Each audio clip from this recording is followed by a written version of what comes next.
You finally hit $100,000. You think you've made it. You upgrade the car, the house, the lifestyle, and sudden 100,000 starts disappearing. Here's the scary part. Your first $100,000 isn't the finish line, it's your foundation. Don't use it to look rich, use it to build real wealth. Earn more, spend intentionally, invest. Imagine waking up tomorrow and seeing $100,000 in your bank account or investment portfolio. For most people, that number feels like the ultimate financial goal. You might think, I made it, I'm finally financially secure. But here's the problem nobody talks about. Reaching your first $100,000 can create a completely new financial trap. The danger isn't having $100,000. The danger is what you start doing after you get there. For years, you may have been focused on saving. You avoided unnecessary spending. You drove an older car, you cooked at home, you compared prices before buying things. Every extra dollar had a purpose. But once your account reaches 6 figures, something can change inside your mind. You start thinking, I can afford this now. And that single thought can quietly destroy years of progress. Maybe you upgrade your car, then you move into a more expensive apartment. You start eating at restaurants more often. You take bigger vacations. You buy expensive gadgets. You subscribe to services you barely use. None of these purchases seem dangerous individually, but together they create something called lifestyle inflation.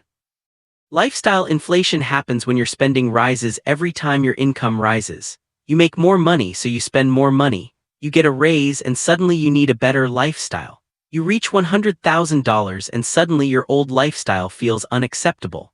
The problem is that if your expenses grow as quickly as your income, your wealth may not actually grow. Imagine someone earning $60,000 a year and living on $45,000. They have $15,000 left to save and invest. Then their income rises to $100,000. Instead of continuing to live on $45,000, they increase their lifestyle to $85,000. Now they are earning much more, but their financial progress has barely improved. They didn't become financially independent. They simply became more expensive to maintain. And this leads to the second trap, believing that $100,000 means you are rich. It sounds like a huge amount of money, but wealth isn't just about the number in your account. It's about what that money can do for you. If you have $100,000 but also have expensive debt, high monthly expenses, and no financial plan, you may not be as financially secure as you think. The better question isn't, do I have $100,000? The better question is, what is my $100,000 doing for me? Is some of it protecting you from emergencies? Is some of it invested for long-term growth? Are you using it to eliminate expensive debt? Is it helping you create future income, or is most of it sitting there while you slowly spend it on a lifestyle that keeps getting more expensive? Money becomes powerful when you give it a job. And once you reach $100,000, another dangerous temptation appears, trying to double it as quickly as possible. You finally have meaningful capital, and suddenly every investment opportunity looks exciting. You see someone online claiming they turned $10,000 into $100,000. You hear about a stock that could explode. You hear about cryptocurrency options, startups, or some new investment everyone is talking about. And you start thinking, if I can just find the right opportunity, I can turn my $100,000 into $200,000 really fast. This is where greed can replace discipline. The problem with chasing fast returns is that the same investments capable of producing huge gains can also produce devastating losses. If your $100,000 falls by 50%, you're left with $50,000. And recovering from $50,000 back to $100,000 requires a 100% gain.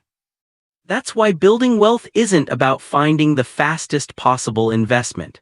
It's about creating a financial system that can survive bad decisions, market downturns, emergencies, and unexpected changes in life. You don't need to win every year, you need to stay in the game. But there is another trap on the opposite side, becoming too afraid to invest. Some people spend years saving their first $100,000, and once they finally reach it, they become terrified of losing it. So they keep almost all of it in cash forever. Having an emergency fund is important. Keeping money you may need soon in safer places can also make sense. But money that you don't need for many years has a different purpose. Long-term wealth generally requires long-term investing. The exact investments depend on your goals, timeline, and risk tolerance, but the principle is simple: don't confuse safety with stagnation. Your emergency fund has a job. It protects you from unexpected expenses. Your long-term investments have another job. They're designed to help your money grow over time. Another mistake people make after reaching $100,000 is ignoring taxes and fees. The number you see on a screen isn't always the amount you can spend freely.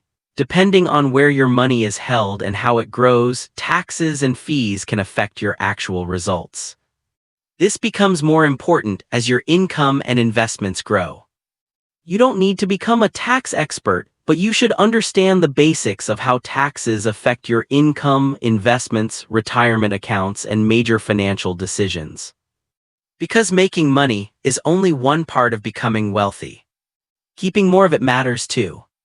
Now here's one of the most dangerous traps of all, becoming comfortable. You reach $100,000 and think the hardest part is over. You stop tracking your spending, you stop looking for ways to improve your income, you stop learning about investing, you stop thinking about your next financial goal. You tell yourself, I'm doing pretty well. And maybe you are. But $100,000 isn't the finish line. It's the beginning of a different stage. When you're starting from zero, your savings rate and income are usually the biggest factors in your progress. But as your invested capital grows, your money itself can begin playing a bigger role. That's why your first $100,000 is so important. Not because the number is magical, but because reaching it teaches you something. It teaches you discipline. It teaches you patience. It teaches you how to delay gratification. It teaches you that small decisions repeated over many years can create a huge difference.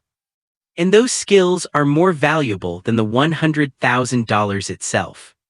Because if you can build $100,000 once, you can build it again. You can potentially go from $100,000 to $200,000, then $300,000, then $500,000, and eventually much higher. But there's a catch. You have to avoid destroying the habits that got you there. Think about two people who both reach $100,000. The first person says, I've finally got money, now I deserve to spend it. They buy a luxury car, they upgrade their apartment, they increase their monthly expenses, they take expensive vacations. Within a few years, their lifestyle has consumed much of their financial progress. The second person says, I've finally built capital, now I can put it to work. They keep their lifestyle under control, they continue increasing their income, they invest consistently, they maintain an emergency fund. They avoid unnecessary debt, and they allow time and compounding to work. 10 years later, those two people can be in completely different financial situations. That's why the $100,000 milestone is really a test of behavior. Can you stay disciplined when you finally have money? Can you resist the urge to look rich? Can you continue investing when the market is exciting? Can you stay calm when the market falls? Can you keep your lifestyle below your income even when you could afford more?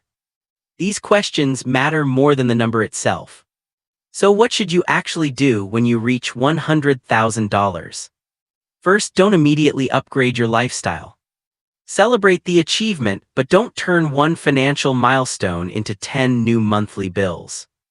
Second, make sure you have an emergency fund appropriate for your situation. Third, deal with high-interest debt. Fourth, create a long-term investment strategy that matches your goals and risk tolerance. Fifth, avoid putting your entire financial future into one investment. And sixth, keep increasing your income. Because your ability to earn money is one of your most valuable financial assets. You don't have to live like you're poor forever. The goal isn't to never enjoy your money. The goal is to make sure your spending choices don't destroy your future. You can enjoy a nice meal. You can take a vacation. You can buy something you've wanted for years. But the question should always be, can I afford this without damaging the financial system I'm building? That's a much better question than simply asking whether you have enough money in your account today. Because true wealth isn't about being able to buy something. It's about being able to buy it without worrying about what happens tomorrow. And that's the biggest difference between looking rich and actually becoming wealthy. A person can drive an expensive car and still be financially fragile. Another person can drive an ordinary car while quietly owning a large investment portfolio. You can't always see wealth. Sometimes wealth looks boring. It looks like investments nobody knows about. It looks like an emergency fund sitting untouched. It looks like low monthly expenses. It looks like a retirement account growing quietly. It looks like a business producing income. And it looks like someone who doesn't need to impress anyone. So if you're approaching your first $100,000, remember this. Don't think of $100,000 as permission to spend more. Think of it as your first major piece of financial capital. Don't let lifestyle inflation eat your progress. Don't chase risky investments just because you want to get rich faster. Don't keep everything idle because you're afraid of losing it. And don't become so comfortable that you stop improving. Instead, build a system. Earn more. Spend intentionally. Save consistently. Invest wisely. Protect what you've built. And give your money time to grow. Because your first $100,000 isn't the destination. It's the beginning. The people who understand this don't just celebrate reaching $100,000. They use that milestone as a foundation for the next $100,000 and the next one after that. And eventually, they realize something very important. The goal was never to have a big number sitting in an account. The goal was to build a financial life where your money gives you choices, security, and freedom. So the next time you see someone celebrating their first $100,000, remember that the real challenge may be just beginning. Because building the first $100,000 requires discipline. But turning that $100,000 into lasting wealth requires something even more important. The discipline to not destroy what you already built. If you found this video valuable, subscribe to Bin Invest for more practical lessons about money, investing, and building wealth. And remember, don't just make money. Make your money work for you.